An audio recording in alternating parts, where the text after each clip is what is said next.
You see it? Yeah. It's moving. Yeah. Wow. Yeah. Oh my God.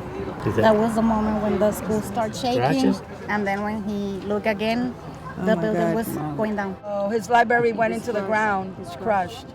Oh, I'm so sorry. Thank God you were not inside. That's it.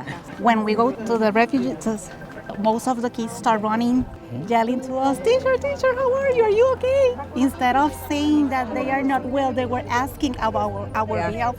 I was amazed because children are scared, but also you can feel the love that is feeling in the air. You know, they need to hear us, the teachers, saying that everything is going to be fine. Because they trust you.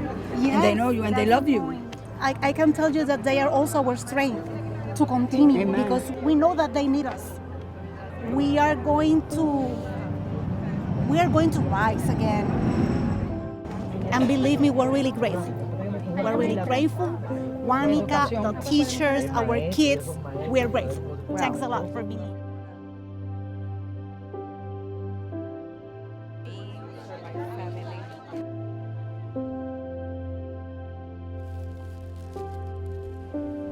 We did it in Vieques, we did it in Ponce, Guayanilla, we did it in Yauco, and Peñuelas. You know, So these are the 5 areas. Yeah. Yes, the 5 5 municipalities. municipalities that were most affected. If we could get the schools open, then you could do psychological services for kids and for staff. Claro. I know today we brought supplies, Right. but it's not just a water filter or a book or Similac, as important as it is, but Sustainability. house the infrastructure, the houses. Exactly.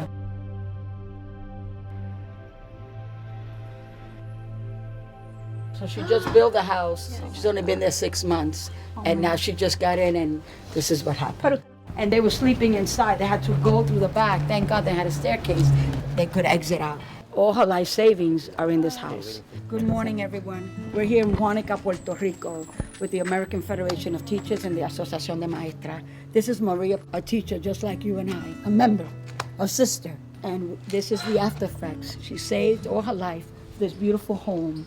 She's been living here several months, and this was what has happened to her. And she's living outside in the tent city areas. So we're asking that you give funds so can help Maria reconstruct her life, her home, her soul, her psyche, everything that comes.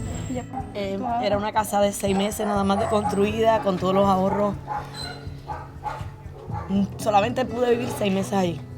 Es una casa de 4 personas. Mi hijo está en el ejército y fue ayer enviado a Kuwait a servir al ejército de los Estados Unidos. Es terrible. Estoy viviendo en la calle. No tengo dónde quedarme. Una experiencia bien fuerte. Esta es una de nuestras maestras de Juanica que con gran esfuerzo tuvo su hogar y ahora lo pierde en unos segundos.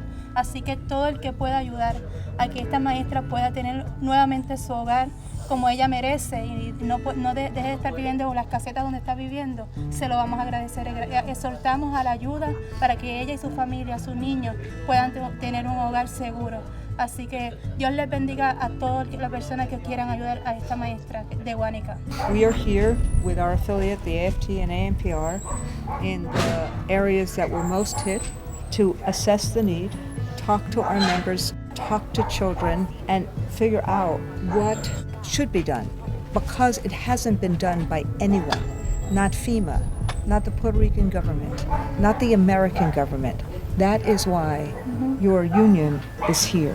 And so we have the AFT Disaster Fund. We will also be raising money for Maria and people like Maria who have lost everything. But we are going to make sure that this teacher and her family and so many other families feel safe. And God bless you, and God bless your son.